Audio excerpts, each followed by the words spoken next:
25 जून आज हो गए हैं आपातकाल को 50 साल पूरे। जी हाँ, जिसके बाद आपातकाल को याद किया जा रहा है और कहा जा रहा है कि आज के दिन संविधान हत्या दिवस के रूप में मनाया जा रहा है। आपको बता दें, गृह मंत्री अमित शाह ने भी इसे अन्यायकाल बताया है आपातकाल को।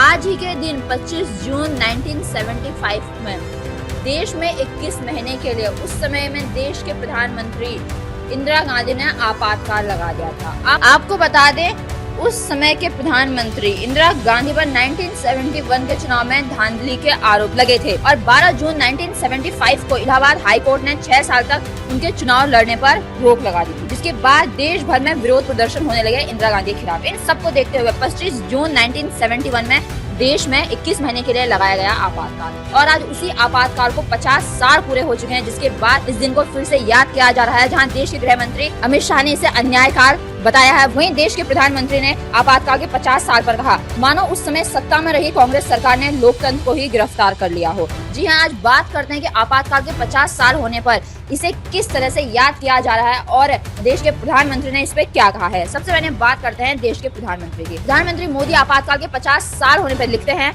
आज भारत के लोकतांत्रिक इतिहास के सबसे काले अध्यायों में से एक आपातकाल थोपे जाने की 50वीं वर्षगांठ है। भारत की जनता इस दिन को संविधान हत्या दिवस के रूप में मनाती है। इस दिन भारतीय संविधान में निहित मूल्यों को किनारे कर दिया गया, मौलिक अधिकार निलंबित कर दिए गए, प्रेस की स्वतंत्रता खत्म कर दी गई और कई राजनीतिक नेताओं, समाज सेवियों, छात्रों और आम नागरिकों को जेल में डाल दिया गया। ऐसा लग रहा था मानो उस समय सत्ता में रही कांग्रेस सरकार ने लोकतंत्र को ही गिरफ्तार कर लिया है। जी हाँ, ये कहा है प्रधानमंत्री नरेंद्र मोदी ने और याद किया है आपातकाल के उन काले दिनों को जिस तरह से लोगों के मौलिक अधिकारों को छीना गया था और उन्हें जेल में बंद किया गया था। जनता की आवाज को दबाने के लिए यह आपातकाल लगाया गया था। इसी के साथ अब बात करते हैं देश के गृह मंत्री। आपको बता दें, कल यानी कि 24 जून को देश के गृह मंत्री आपातकाल के 50 साल पूरे होने पर उन्होंने आपातकाल के खिलाफ जिन लोगों ने संघर्ष किया उन वीरों को उन्होंने सम्मानित किया और उन्होंने आपातकाल के काले दिनों के बारे में बहुत कुछ कहा। सबसे पहले उन्होंने कहा, आज आपातकाल की पूर्व संध्या की 50वीं बरसी है। आज का दिन इस संगोष्ठी के लिए उचित दिन है, क्योंकि अच्छे या बुरे किसी भी प्रकार के राष्ट्रीय घटना के जब 50 साल पूरे होते हैं तो समाज जीवन के अंदर इसकी याददाश्त धुंधली हो जाती है और आपातकाल जैसी लोकतंत्र की नींव हिलाने वाली घटना, इसके बारे में याददाश्त यदि समाज जीवन में धुंधली होती है तो किसी भी लोकतांत्रिक देश के लिए बहुत बड़ा खतरा होता है। जी हाँ, ये बात कही थी गृह मंत्री अमित शाह ने कल यानी 24 जून को। उन्हें बताया था कि 50 साल पूरे होने पर इसकी याददाश्त समाज में धुंधली हो जाती है और उन्हें ये भी कहा कि लोकतंत्र, और उन्होंने आपातकाल को बता दिया लोकतंत्र की नींव हिलाने वाली घटना। इसी के साथ वो आगे कहते हैं, हम सबको ये याद रखना चाहिए कि कितनी बड़ी लड़ाई उस वक्त जो लोग जेल में रहकर अपने परिवार का सब कुछ नष्ट करके कई लोगों के करियर समाप्त भी हो गए, लेकिन इस लड़ाई ने भारत के लोकतंत्र को जीवित रखा। आज हम दुनिया के सबसे बड़ा लोकतंत्र बनकर सम्मान के साथ खड़े हैं। इस लड़ाई को जीतने का मूल कारण है कि हमारे देश की जनता तानाशाही को कभी स्वीकार नहीं कर सकती। भारत लोकतंत्र की जननी माना जाता है। जी हाँ, आपातकाल एक तरह से कह सकते हैं हमारे देश के इतिहास में काला धब्बा है। हमारे लोकतंत्र पे काला धब्बा था वो, परंतु जिस तरह से आपातकाल के खिलाफ जनता ने आवाज उठाई और आपातकाल ने एक इतिहास कायम कर दिया एक तरह से कि भारत एक लोकतांत्रिक देश है और वो लोकतांत्रिक ही रहेगा।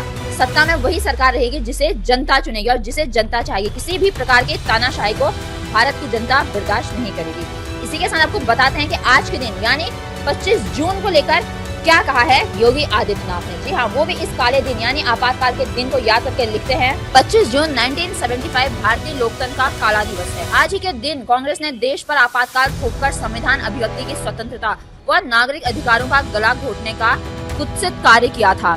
देश में लोकतंत्र की पुनर्स्थापना हेतु संघर्ष करने वाले सभी महान लोकतंत्र सेनानियों को कोटिश नमन। जी हाँ, उत्तर प्रदेश के मुख्यमंत्री योगी आदित्यनाथ ने भी 25 जून को लोकतंत्र का काला दिवस कहा है और सभी देशवासी इस दिन को याद कर रहे हैं जिस तरह से देश में थोपा गया था आपातकाल और कई आवाजों को दबाने की कोशिश करी, परंतु भारत उस आपातकाल से बाहर निकला और लोकतंत्र को फिर से कायम किया। अब बात करते हैं दिल्ली की मुख्यमंत्री रेखा गुप्ता की। जी हाँ, वो क्या कहती है इस दिन के बारे में। वो कहती है, 25 जून 1975 का वह काला दिन था जब इंदिरा गांधी के नेतृत्व में कांग्रेस सरकार ने भारत के लोकतंत्र को बंधक बनाकर आपातकाल की घोषणा की थी। लोकतंत्र और संविधान की आत्मा जो जनता के अधिकारों और स्वतंत्रताओं में बसी थी, उस दिन कांग्रेस के तानाशाही रवैये के कारण उस पर गहरा आघात लगा था। उस समय सत्ता के मुंह में कांग्रेस सरकार ने लोकतांत्रिक मूल्यों व नागरिकों के अधिकारों को नष्ट कर संविधान की हत्या करने का दुस्साहस किया था। एक परिवार के सत्ता के लालच ने देश के हर नागरिक के अधिकार, उसकी स्वतंत्रता और उसकी आवाज को कुचलने का काम किया। प्रेस पर सेंसरशिप थोपना, विपक्षी नेताओं को जेलों में बंद करना और विरोध की हर आवाज को दबा देना यह कांग्रेस की तानाशाही मानसिकता का प्रतीक था। लेकिन भारत की जनता ने अपनी शक्ति, संघर्ष और साहस का परिचय दिया।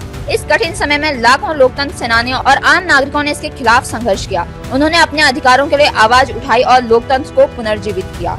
आज संविधान हत्या दिवस पर हमें यह संकल्प लेना चाहिए कि हम लोकतंत्र की रक्षा के लिए हर परिस्थिति में अडिग होकर खड़े रहेंगे, ताकि ऐसी तानाशाही की पुनरावृत्ति कभी न हो सके। मैं आपातकाल के उस अंधकार युग में भीषण अमानवीय यातनाओं को सहते हुए देश के लोकतंत्र को पुनः स्थापित करने के लिए संघर्ष करने वाले सभी लोकतांत्रिक प्रहरियों को श्रद्धापूर्वक नमन करती हूँ। जी हाँ, ये बहुत गहरी बात कही है दिल्ली की मुख्यमंत्री रेखा गुप्ता ने। उन्होंने भी आपातकाल के उन काले दिनों को याद किया और उन्होंने उन सभी को नमन किया जिन्होंने जो काले दिन चल रहे थे आपातकाल के लिए, उसमें जो लोग लोकतंत्र के प्रहरी बनकर जिन्होंने देश में लोकतंत्र को बचाए रखा। प्रधानमंत्री मोदी आपातकाल के उन काले दिनों के बारे में यही बताते हैं कि जब देश में आपातकाल लगा था, आपको बताते हैं उस दौरान प्रधानमंत्री मोदी आरएसएस के प्रचारक थे। जी हाँ, वो इसके बारे में लिखते हैं, जब आपातकाल लगाया गया था तब मैं एक युवा आरएसएस प्रचारक था।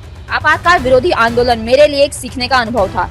इसने हमारे लोकतांत्रिक ढांचे को बनाए रखने की महत्ता को दोबारा पुष्टि की। साथ ही मुझे राजनीतिक दृष्टिकोणों के विभिन्न पहलुओं से जुड़े लोगों से बहुत कुछ सीखने को मिला। मुझे खुशी है कि ब्लू क्राफ्ट डिजिटल फाउंडेशन ने उन अनुभवों को एक पुस्तक के रूप में संकलित किया है, जिसकी भूमिका श्री एच.डी. देवेगौड़ा जी ने लिखी है, जो स्वयं आपातकाल विरोधी आंदोलन के प्रमुख नेता रहे हैं।